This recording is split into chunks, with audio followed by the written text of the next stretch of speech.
Վարորդական իրավունքի վկայական ստանալու միակ օրինական ճանապարհը հաշվառման քննական ստորաբաժանումում համապատասխան քննություններ հանձնելն է։ Չնայած ներքին գործերի նախարարության ոստիկանությունը պարբերաբար նախազգուշացնում է տարատեսակ խարդախությունների մասին, այնուամենայնիվ որոշ քաղաքացիներ տրվում են արագ եւ չակերտավոր օրինական ճանապարհով վարորդական վկայականներ ստանալու գայթակղությանը։ Համայնքային ոստիկանության Շենգավիթի բաժնում դեկտեմբերի 19-ին մի քաղաքացի հաղորդում է տվել, որ հավատալով սոցիալական ցանցերից մեկում տարածված հայտարարությանը վարորդական վկայական ստանալու համար մոտ 500,000 դրամ է փոխանցել անհայտ անձի, բնականաբար չստանալով վկայականը։ Հայտարարություններով տեսա պրավաներ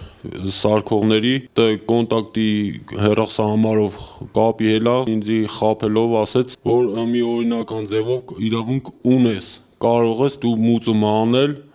ու ստանալ պրավա։ Քաղաքացին հավատալով հայտարարության օրինականությանը այցելել է հաշվառման քննական ստորաբաժանում, կատարել համապատասխան վճարումները, այնուհետև WhatsApp հավելվածով կտրոններն ուղարկելով զեղծարարին, նրա տրամադրած QR կոդի միջոցով փոխանցել է պահանջված գումարը։ Գնացել եմ այդ ինչ հասեով, տաքսիով, ուծումները,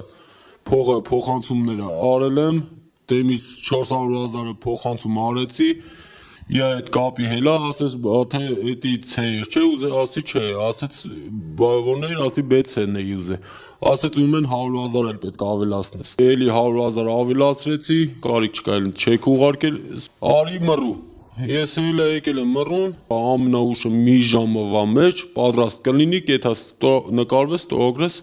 պրավան կստանաս, մի ժամ անցնում է, այդ կապի եմ ուզում էլի հելեմ զանգեմ ու զանգը ջոգում եմ, ոչ վեկալմա ոչ էլ է։ Հարգելի քաղաքացիներ, ներքին գործերի նախարարության ոստիկանությունը կրկին հորդորում է սոցիալական ցանցերում ուշադիր եւ զգոն լինել, չհավատալ արագ եւ հեշտ ճանապարհով որևէ իրավական փաստաթուղթ ստանալու հնարավորությանը։ Վարորդական իրավունքի վկայական կարելի է ստանալ բացառապես օրինական ճանապարհով։